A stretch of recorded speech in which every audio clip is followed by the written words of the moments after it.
மக்கள் எல்லாரும் உங்களுக்கு தற்குறிகளா?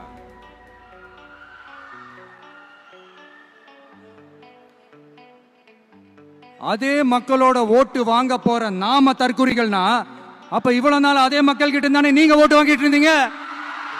அப்ப நீங்க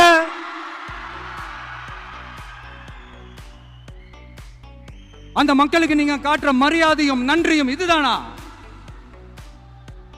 ஒண்ணு மட்டும் சொல்றேன், எழுதி வச்சுக்கோங்க. இந்த தற்குறின்னு சொல்றீங்கல்ல, இந்த தற்குறிகள்லாம் ஒன்னா சேர்ந்துதான் வாழ்நாள் பூரா விடையை கண்டுபிடிக்காத முடியாத அளவுக்கு உங்க அரசியலே ஒரு கேள்விக்குறியாக்க போறாங்க. இவங்கெல்லாம் யாரும் இங்க தற்குறிகள்லாம் கிடையாது.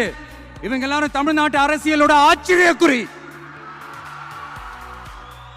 இவங்க எல்லாரும் தமிழ்நாட்டு அரசியலோட அந்த மாற்றத்திற்கான அறிகுறி. சும்மா லாஜிக்